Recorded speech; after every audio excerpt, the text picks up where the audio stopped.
What's going on YouTube? Welcome to today's video. What we're going to be going over in this video, or what I'm going to go over, is I'm going to reflect on this 36-week long, so 9-month prep, competing in those 4 bodybuilding shows, and also tell you a little bit of my competitive plans moving forward. A little bit different than probably most YouTubers when they do a lot of these kind of prep journeys, summer shredding. Shout out to Guma. But I'm not going to be competing for some time, which we'll get into in a little bit. But I want to talk, let's first start off with a little bit of reflection. So over the 36-week prep, I worked with Cliff Wilson. Shout out to Cliff. He was an awesome coach to work with. I definitely feel we did get pretty lean, and he was someone who set the goal with me having that goal in mind. He just allowed me to see whatever it's going to take to get there. And kind of when you go into a competitive mindset in bodybuilding, especially natural bodybuilding, you kind of just gotta just execute. So you get a coach that you trust, and kind of similar to like what my clients do. If you have that trust in your coach and you know that they're going to get you to the promised land, you just got to execute and know that that's going to be that outcome you're looking for. So working with Cliff was great. He knew exactly what we had to do, and he didn't BS or say, hey, this is going to be hard for you to maintain these macros. He was like, nah, dude, if we want to get shredded, 85 carbs, 50 carbs on those what is it, depletion days, but I'm happy with the outcome. So we went from 224 pounds in my off season. We did cut that like 2 months short. I wanted to get over 225 or something, but when I talked to Cliff, he was like, hey man, we should start cutting. So we did that. I think March 1st was about when we started the cut, went all the way up into November 16th. So went from 224 to 189 pounds. That was on my depleted days, but once I filled up the glycogen at my leanest, it was probably about 192 pounds. So we'll count that as like my start from moving forward after the show. But 35 pounds is what I lost in 36 weeks. Outside looking in, that's a pretty solid rate. If I were to do it again, I would probably, before contenting Cliff, do like a mini cut, get those initial stages of body fat just shredded off pretty quickly, instead of going like so slow for the whole time, maybe get another month or 2 in my bulk. But we'll see in the far future when we actually go with that. But the way we went was prioritizing retention of muscle mass. So my goals for the competition prep was to get competition lean, get certified legitimate lean. I did do that. Also, me always joking, I always said a goal of mine sometime in my life to get the striated glutes. I think we did kind of accomplish that.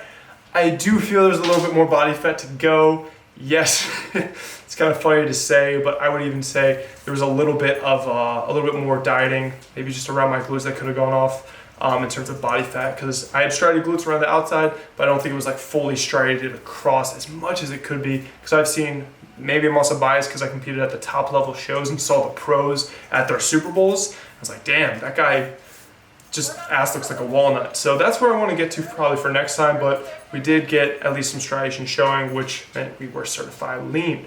My second goal of this prep was to motivate kind of people in a similar circumstance as my clients, people that are new to fitness, and that are just like getting in the gym as a challenge for them. So for me, I've been doing this 10 years. I've been training for about 10 years. So for me, doing this first kind of contest prep, I mean, I've competed in men's physique, but I didn't know what I was doing. I didn't think I got certified lean, and I don't think I put as much effort as what went into this bodybuilding prep. So this was like my first official natural bodybuilding prep, where I had to get super lean, learn the poses, and step outside of my comfort zone, shave my body, get really tanned. And I hope that me stepping out of my comfort zone also may motivate some other people to also push themselves past what they've maybe been nervous to do or been holding back, just like getting in the gym and saying, screw what anyone else thinks, I'm gonna achieve my goals that mean a lot to me. Yeah, not too many people, I guess, are all about shaving your body, getting tan, and stepping on a bodybuilding stage in a thong, but it meant something to me. Also, the third goal was to maintain the business. During the time with my business and going through the prep, of course you get a little bit of prep brain towards the end, but the business stayed up. My clients kept getting some great results. Made sure to not like slack on that end, and definitely tried to keep things up. I do think I could have been a little bit more active with them, but I was just traveling all over the place. So I think with our Facebook challenges, I think that I do I'm gonna have now more time to put back into my business in terms of growing it, learning more on the business side, and then also making sure we have some fun challenges going, and then really reprioritize that. Now that I have carbs again, that should help. Some of the things that I learned from this prep, so mental greater than hunger. That's what I wrote down in my notes. But what I mean by that is if you stay mentally stimulated, you can overcome hunger. So for me, I knew on those days where I was like really digging, I got video games to play with Nicole, so like Borderlands 3 we got just so we could like zone out, focus on the video game, and then forget I'm hungry. Try to get out of the house, take more walks, I guess play with the dogs. Just get mind off food and just like dissociate myself from like the kitchen. And I've learned that some of those strategies really help me. Those are things I can relate to my clients that will help them, because it's all me, again, coming out of my comfort zone. It's all relative. Like this challenge to me in getting lean, the challenge to someone else who's maybe first time dieting. These kinds of habits that I learned are things that help me dissociate myself from the fridge, stay mentally stimulated. Those tips can help my clients now. And when they're struggling, I can say, hey, like, have you thought about maybe going outside for a walk instead of like sitting around when it's like 8 o'clock or 7 o'clock and you're having those cravings. Other things that I learned is I can push myself. I never thought I would just stick to 1,600 calories a day for a prolonged period of time, but we did it. I think 1,600-ish was about those depletion days, which was 3 days in a row, all 4 of the pre-weeks, peak weeks. And then I think I've also like maintained probably like a couple weeks straight of like 85 carbs, I think it was like 50 fat and like 250 or so protein. So also pretty low calories. Never before, or at least in the foreseeable past that I can remember, have I dieted on less than like 2,400 calories. So, but also I would say my like my relative, like my lean, my like summer look that I like to maintain is like 210. So we went like 20 pounds past that.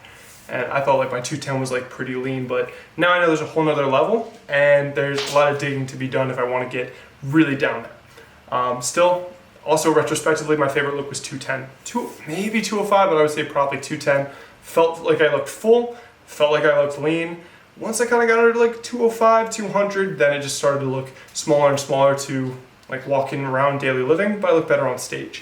And that's another thing, prioritize your goal at the time and don't try to do 2 things at once. If I was trying to look my best in a t-shirt, my best on stage, I wouldn't have done either really well. So focus on one goal at a time.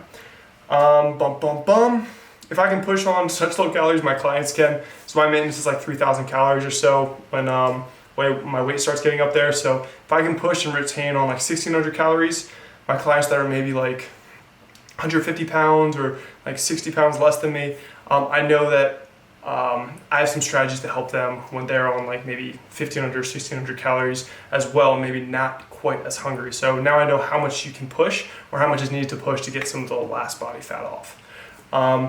Now, that's a lot of my reflections mentally. What I want to talk about is my objective reflection or my evaluation of my own physique. So I've watched all the show kind of videos, me on stage stacked up against the other people. Some of the things that stood out to me, I don't know, I hope I mentioned this in other videos, but I don't have a back. I don't have lats. I don't have rhomboids. So I'm lacking, I mean, I think my width is better, so my back, there is a little bit of width, but there's no like depth to it. So I'm just like, okay, where are my rhomboids, or why don't I have so much like mountains and stuff going on back there? When I turn around, it just like kind of looks like a straight slate. So that's something to focus on. That's going to be a lot of retraction type exercises. Rows where I'm pulling my elbow outwards and back, as opposed to like down here, that's mainly your lats. Then also your vertical pulls, mainly lats. I think I've thrown in a lot of those. My width could be better still, but definitely the thickness of my back needs to be improved on. And that's also a mind-muscle connection thing. So that's something that I'm looking to work on and really prioritize. So next time I get on stage, when I turn around, there's gonna be something there, hopefully. Glutes, I talked to Cliff, he said maybe that's gonna be another thing, because again, with the striations, it's a sign of being lean enough for natural bodybuilding. But if you have, it's kind of like the Grand Canyon. I always say this with like my clients when they say they wanna get like leaner. The more muscle you have is a deeper Grand Canyon. So your body fat is kind of like it raining and flooding the Grand Canyon. So if you have such a deep Grand Canyon that it's still gonna poke out when there's a lot of body fat, you're gonna have the visual like tone or the shape to the muscle. So for me, if I can build my glutes a little bit more, maybe it'll be able to hide whatever later stage body fat stores like to hang out in that area. So we want to get big glutes for the sloots. Calves were, so those are pretty much, the back was a huge, like you got to improve on that. Traps as well, because I think that plays into a little bit of that more dense look from the back. The calves were a surprise to me. They didn't look too bad, which I was surprised. But I'm still going to focus on improving those. Quad, so the positive things, and I would say this is just me being objective, my quads were, I was very happy with how my quads looked. Like you could see like a lot of definition between them, and then also they usually were like a standout. So from the front, I had a powerful physique, at least waist down. And then my upper body, I do have a blocky waist, and then I still think my width can be improved. So I didn't really have the best like upper body there. But my friend who did beat me at the Yorton, so my man Ben, he said that he first time seeing me, he was like, oh, he's got a strong chest and strong quads. So also I got a little bit of good feedback on my chest too. So now I know like quads are in a good spot, but people usually say focus on your weak spots. But sometimes you just got to make your strong points even stronger, and like that'll be really something that stands out and like separates you from the pack. Sometimes it just gets eyes on you, so still want to get bigger quads. But I was very happy that those that seemed to just, for me, genetically leaned out pretty quickly, and then also the Grand Canyon analogy, there is some good size there from my years of powerlifting. So if you want bigger quads, squat deep and get stronger with deep squats. So what I'm gonna do next to work on these points or just improve, I'm incorporating, finally, because your boy is trying to be evidence-based, but I've had resistance, and I'll be honest, I was pretty resistant because I was like, oh, that's almost like overthinking training, or there's too many variables. But I'm going to implement Dr. Mike Israetel, a great researcher, someone I look up to if you want to learn some training science. He's the guy with Renaissance periodization. So I'm going to incorporate some of the volume landmarks, learn about minimum effective volume, maximum recoverable volume, and start playing with increasing my sets throughout a mesocycle. Mesocycle is 4 to 6 weeks of training. Then you typically deload. I'm going to be messing with those kinds of things. Honestly, I just finished my first mesocycle, pretty far in the future, but I'll probably be giving a little bit more of my feedback or just doing a whole video on planning out my training on its own, because I think that'd be really interesting. And a lot of the things that Mike Israetel talks about are really applicable to people with 5-10 years of training experience, where we're not really hitting PRs every week or every other week. So you need progressive overload in another way, just going to be adding sets. So very interesting, but actually the first meso worked really well for me. First time I actually look forward to a deload too. So yeah, I talked about working up my sets. I'm also emphasizing my back. So I'm going to be doing my next training block, incorporating some other things, but for this block, it's just me making sure that I'm learning how to activate my back. So doing some pre-activation, learning what the lat actually does in contracting, and then of course hammering it in, and then some of my like exercises are more feeler to feel it working, and then the others are like progressive overload things. Sometimes when you try so hard to progressive overload, you forget to kind of activate the correct desired muscle. So not trying to let that happen to me this time. Of course, growing the glutes, it's always something. Bulking, so what am I doing in terms of nutrition? So my goal is to bulk the next 10 to 12 months, and that's gonna take me up to 230 to 240. Heaviest I've ever been was 230, like 2 years ago in 2017, I believe. So we're gonna see what 230 looks like now. 240, maybe we'll even get up there, depending if I just start feeling disgusting. So before I talk about that, I want to talk about the recovery diet. So what do you do after a show where you get so lean that you're having low testosterone? That's another video. Fatigue, lethargy, and those are just common things when you're getting like contest level lean. Dr. Eric Helms and Team 3DMJ, they have what's called the recovery diet.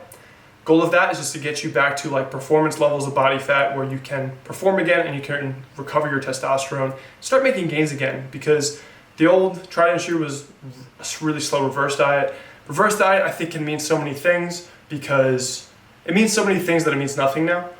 Some people think it's add 5 carbs and try to just stay just as lean. Some other people are like, it's a reverse diet. It's just what you do after your diet and slowly bringing calories up. Some people do it in a rate of reverse dieting where they're gaining weight and it's pretty much a bulk. So the recovery diet is just kind of that reverse diet. It's how you're bringing your calories out of your leanness. So what the goal is with the recovery diet is gain 5 to 10% of your weight post-show in 4 weeks. So for me, 5 to 10% of that weight gain is going to be 10 to 20 pounds. Looking at 192 as my lowest glycogen full state, that would put me between about 200 to 210 pounds. So that's my goal 4 weeks after. I did complete that phase and I got to 207, so right about where I wanted to be. And we'll talk about if that actually worked in restoring testosterone and putting me in a good situation there, or if it was just a lot of unnecessary like fat gain. A lot of people fear gaining a lot of fat right after a show because your body is pretty downregulated in terms of metabolic rate, but 5 to 10%, it'll give you that full look. And if it comes on too quick, maybe it'll be fat at first, but it kind of like once things settle down, you start feeling like yourself a bit. That was kind of my experience, which will another video. But first 4 weeks, get 5 to 10% weight gain back, get to a place where I can perform well. Before I was having any performance detriments or low fatigue and a lot more lethargy. And then we're gonna get there and then start a prolonged bulk. So that's gonna mean January 1st happened. Happy New Year, my friends. So 2020, so pretty much it's gonna be 10 to 12 months of bulking, 1 to 1.5% body weight per week. For me, that's 2 to 3 pounds per, oh God, 2 to 3 pounds per month, my bad. So that'll take me probably, 12 months, that'd be 24 to 36 pounds, starting from like 207. So that'll put me right in between the 230 to 240 mark. I'm probably gonna be trying to get on the upper end of that spectrum because I've in the past done just like the 2 pounds, and I feel I could be a little bit more aggressive, and then mini cut if need be, or we'll just see how I look. That's the goals moving forward with that. When is my next competition? Am I competing again soon? No, not soon at all. So, been inspired, man, I'm name dropping a lot of people, but Doug Miller, say what you will, some people call him Drug Miller because they think he's taking drugs. He's just super jacked and he competes in national federations. And then he competed at NPC and even got his pro card, saying that he competed naturally. But super jacked guy, claims natural, and he took a 5-year off season, 5 years between shows, and he actually made like old Doug Miller look small. So kind of like what The Rock did when he did Pain and Gain. Like everyone's like, oh, The Rock's jacked, and they did Pain and Gain. It's like, wow, The Rock made old Rock look like a pebble. That's what I kind of want to do for my next competition season. So the next like 3 to 5 years, really prioritize time in a surplus, train, hit PRs, get juicy, and then after that, eventually do like a 9-month diet again and get lean. So gonna take a lot of time, that's 3 to 5 years, but the goal is to really put on some size, grow back, but next time I step on stage, I want it to be very, not obvious, because there's gonna be some awesome people on stage, I'm sure, especially if I do the same kind of shows, but really want to just state my case to get a pro card next time. That'll probably more so be the goal, even though you just want to be the best you. I think next time it's going to be time, if I can improve from where I'm at now, pro card should be on the horizon, or hopefully. Likely going to do similar shows to what I did now. Worlds went until 2 in the morning. Hopefully in the future years they do it like 2 different segments on like separate days or something. But of course we'll see. But I do want to be, I made this what's it called, metaphor, or I forgot. Nicole, you can cut this. But I want to be where the people are, as the Little Mermaid said. So again, I want to compete with the best of the best, so I'm probably going to be trying to do these Super Bowls again. The Yorton was fun, good experience. Tampa was also a fantastic show. They were all great shows, and then Worlds definitely had the competition, even though I stepped on stage at like 1 in the morning. But do want to step on stage with competition again. But that is my reflection on these last 9 months. I'm hoping that the camera did not die or cut this up, but we'll see. Thank you guys again so much for following me along these last 36 weeks. It means a lot that people were watching these videos, and I hope you guys may have picked up a thing or two, or as I was suffering, maybe you've learned something, or some of the strategies that I implemented to stay on track. But yeah, again, thank you guys for watching. We'll do another one of these in like 3 to 5 years. So I hope you're ready then. Hope you're still subscribed in that time. But until then, well, no, not until then. I'll have more videos. But thank you guys again for watching. Like, comment, subscribe if you haven't already. Keep it flexible. I'm out.